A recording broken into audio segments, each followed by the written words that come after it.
Good morning and welcome to Daybreak Live, the program that helps you understand the issues shaping policy, politics, and public life in Nigeria. I'm Oluwaimi Adelakun. And I am Samson Balogun, and this morning we are focusing on developments that could redefine education, party politics, and national conversation on this show. We begin with a significant policy move by the federal government as plans are announced to scrap the HND degree dichotomy and empower polytechnics to award degrees. We'll examine what this means for students, the labor market, and the long-standing debate around equality and relevance in Nigeria's education system. We'll also bring you the weather reports to help you navigate your day without any mishap. Definitely. Our newspaper headlines and analysis will be handled by Lekon Shobowale, a journalist and public affairs analyst, as we break down how today's papers are framing the major political, economic, and social issues. Our big story looks at internal party politics as the court sacks Julius Abure, raising fresh questions about leadership change and the road ahead for the Labour Party. We'll interrogate what this ruling means for party stability in Nigeria, internal democracy, and the broader opposition landscape. Definitely. And joining us for that conversation is Temitope Eshola, historian and public affairs analyst, who will help us put the development in context and examine its wider implications. All right, shortly after that, we'll turn to Trend Watch, where we track the issues gaining momentum in the public space and shaping today's conversations. This is Daybreak Live. Sit back and enjoy the ride with us. Sit back, enjoy the ride. For the next 2 I love hours. that. I love that. Good morning. Good morning to you. Yeah. Good to have you on this show. Good to have you back, actually. I should be saying that. Oh, interestingly, you should be saying that. Definitely. But then all right, but it works. Either way, it Yeah, works. it does. Okay, so interestingly, there are so many things to talk about on this show this morning, but this one is at the peak of them all, and that is the federal government saying, look, we want to scrap the long-standing tussle between HND holders and, of course, university degree holders. Yeah. It's been one that has been there for a long, long time. I could remember there was a time the House of Reps passed a bill to say, look, let's scrap all of this and then let everybody be on equal standing after graduating from school. But, it did not see the light of the day. And it has caused so many people a lot of things. I could remember there was a time I was having a conversation with someone who happens to be a civil servant and said, look, some of us who are HND holders will be capped at grade level 14, while degree holders can actually move as high as grade level 17 if you fail to upskill. So it's been like that for some time. Some of them have been disenfranchised in one way or the other, but I think the federal government is looking in the right direction now. As long as you are a graduate, nothing should stop you. I mean, where you studied should not matter. But then, the moment you have been given a certificate to say, oh, you are a graduate, you have served your father's land for NYSC, or maybe you got an exemption letter for any reason, you should be able to say, look, I am a graduate and I have equal right as someone who left the university too. Yeah, I think you're very spot on, because I also recall there was a time many years back that this was said to say that, okay, let's just put an end to all of this, because, I mean, these polytechnic graduates are facing a lot, at the point of hiring with several organizations. And then maybe a miracle can happen with the current Minister of Education, that's Mr. Tunji Alausa, because he had a meeting yesterday with some rectors and registrars of those polytechnics across the country in Abuja, and then he came out to say that, okay, we need to put an end to this discrimination, against the polytechnic graduates. Just like you mentioned, I also believe that it has nothing to do with the university you attended in the past. At the end of the day, if you are dull, you are dull. Because I have friends who finish from polytechnics and they are very sound, and I also have friends who finish from universities and are also very sound. So at the end of the day, the lecturer will not take you 100% in class. It depends on personal development. Absolutely. At best, lecturers who are very intentional about lecturing, they will give you 40% in class. That's the highest. I mean, according to me, I don't know about other persons. So you'll be the one to now look for how to gather the remaining 60% so that you can ensure that you're a proper graduate. Because, I mean, if you speak to some graduates, in the last few years, you'll be amazed by what you will hear, sometimes. So it's a lot to unpack. And one more thing, I think the most important thing that I mentioned is the fact that, an intervention fund will be provided to upgrade these polytechnics, because apart from ensuring that, okay, we put an end or start awarding degrees, I mean, to this graduate, we must also look at improving the quality of education, the classrooms, the quality of the lecturers, because these are the things that will encourage these people to say, okay, if I can't get into uni, I can always try polytechnic. Because a lot of students, they wait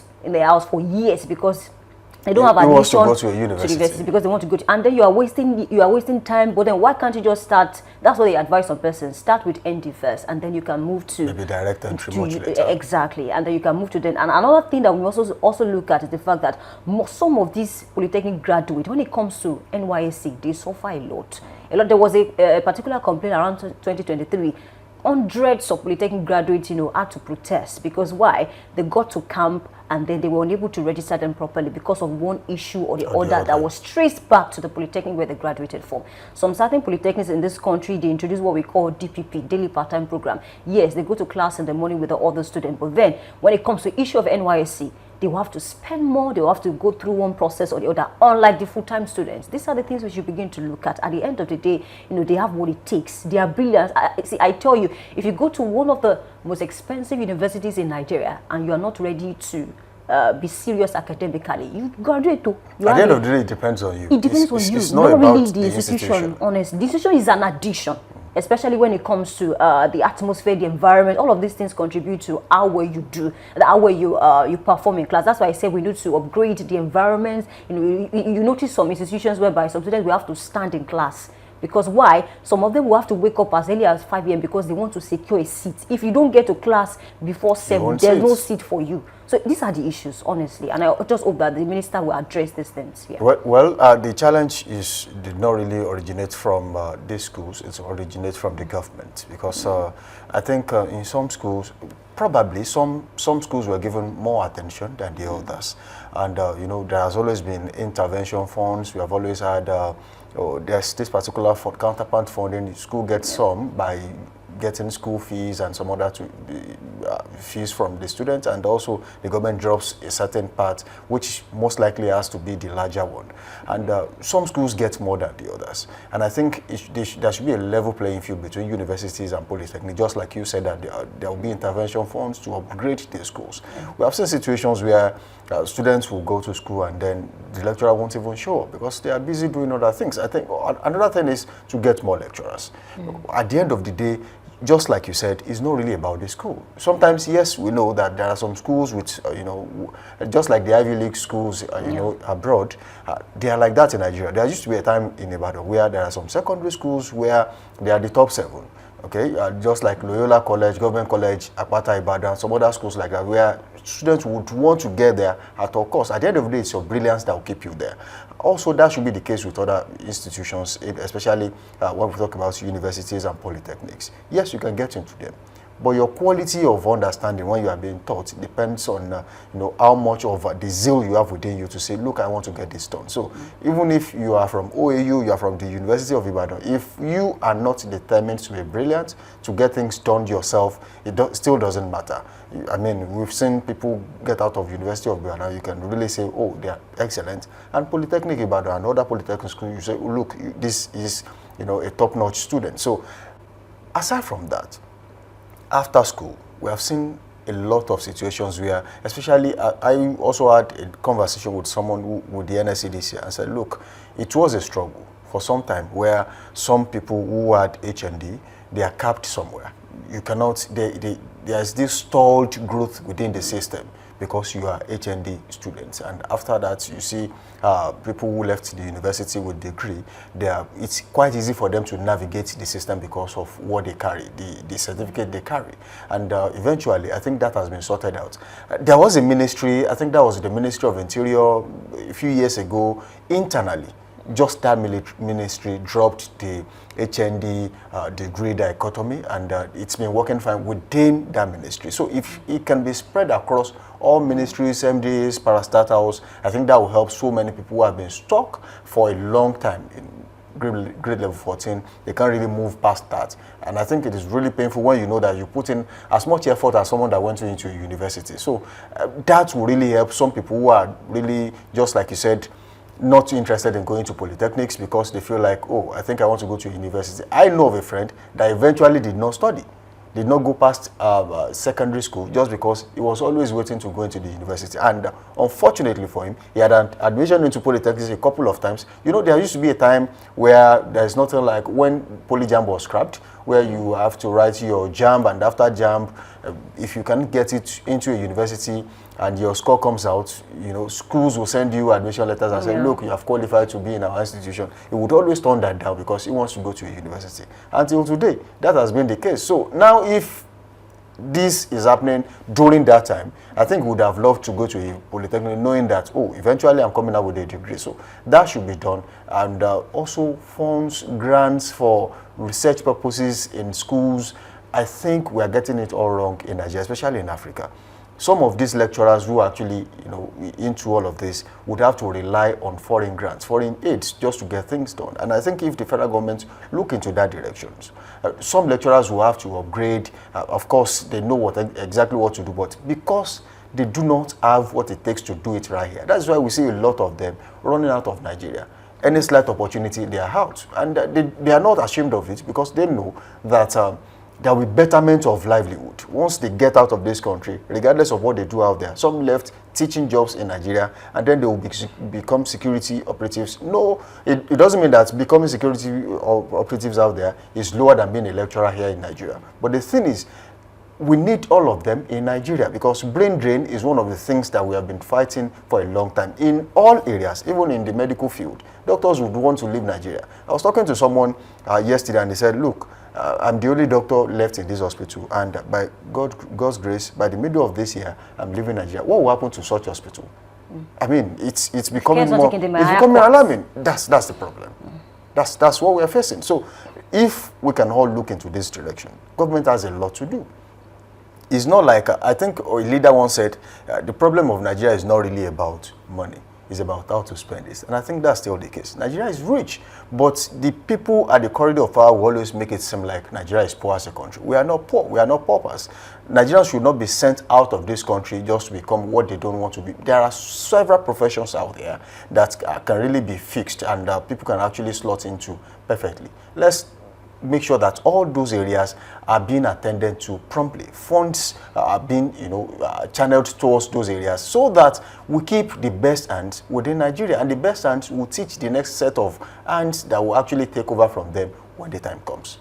Yeah, I think you're very spot on, and I'd love to speak on one thing that you mentioned about investment and about research, because I mean, when it comes to research now, when you hear research, you're probably thinking of one private university or maybe one federal university, but then it should also, happen in this polytechnics. Schools. Definitely, because I mean, the students they are brilliant. They have what it takes to actually, pull up all this, good research that can actually earn them, international recognition. But then, where are the funds? I mean, these are the issues. Where are the libraries? Because before you conduct research now, apart from the fact that you go through primary sources, get people to interview, what about the books that you can access? Where are the libraries? Are they accessible? Can you go there? Can you go there and then you enter and then you take some books and then you read and then you are able to go on with some research? So these are the issues. And the one more thing is the fact that I've heard certain students of the polytechnics complain about their result. They don't get it on time. These are the issues. And then they'll talk about, okay, these lecturers, they're overstretched, they're unable to mark on time, this and that. So apart from all of those things, the government should also look at hiring more hands for those polytechnics that are overstretched when it comes to staff, maybe non-teaching staff. Because one more thing is the fact that when you go to certain universities today, you graduate with a good result, they will ask you if you're willing to take it, the role of assistant lecturer. We can also have things like that in the polytechnics. You have a good result, and then maybe before you actually go on with your life or move on to other things, are you willing to become assistant lecturer? These are the one of the ways by which you can encourage these graduates as well. While they are looking for other things to do, you can pitch it to them. Will you be willing to join us, assistant lecturer? In that way, you're able to grow more, as a student. These are the areas we should look at, and I want to believe that this will not end the way other initiatives end in the past to say that, oh, we want to start awarding degrees to HND, because we've had the times with that number. This is not the first time. As a matter of fact, it's not the second time that one particular administration will come up with, okay, let us scrap this old HND continuity is the problem. Dichotomy, exactly, and then let's look for ways to award degrees to them, honestly. Whoever comes in after that, I know, policies will always be different, right? When there's change of government, someone else comes on board and says, look, I have a different idea, but education should not be the same as other areas. Yes, you can change so many things about finance, you can change so many things about power, but then when it comes to education, I think there should be a level of continuity. You carry on from where they stop. And sometimes when you say, oh, we are doing this today, and then another administration comes on board, and then some things change, it affects the psyche of people who are actually involved. And that, for me, should not continue. And I think once this is done, once this is finally settled, I hope it is sorted eventually.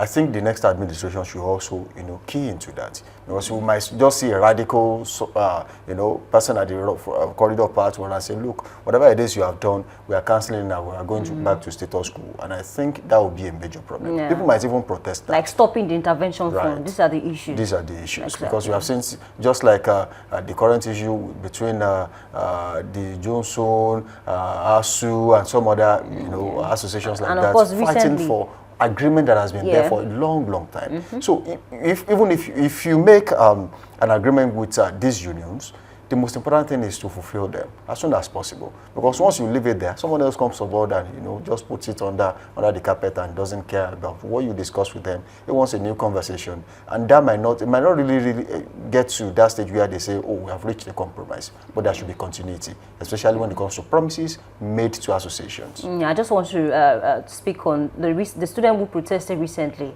outside Nigeria. They were placed on scholarship by a certain administration, and then for years now they've not heard anything from the government. They had to stage a protest to say a lot of us have even died. I think some of them in Morocco, yes. Some are in Russia. Exactly. So these are the things. A particular administration started it, and then another government came in and felt there's no need for all this. We are wasting money. Imagine. It's a lot, honestly. And that's where I say we have misplaced priority in Nigeria. All right, a government that is capable of paying for civil servants and some other people to go to Jerusalem, to go to lesser Hajj, sometimes to Hajj, should be able to afford to pay for scholarships for Nigerian students out there. I think that's the best way to go. If you can do that, which some will consider not really necessary, then you should be able to pay for education, because at the end of the day, these people will, at least if not all of them, some of them will come back home and they will add value to this country. Yeah. I think there's a recent headline I read that the federal government released a statement to say they are giving out scholarship to students who can walk around petroleum, oil and gas. And that's a good development. These are the things we need in this country. These are the things that we need. Well, I hope the government listens. I hope they act on these, and well, we hope soon that these things get sorted out and we get to move on from there. All right, this is the point where we take weather report on this show.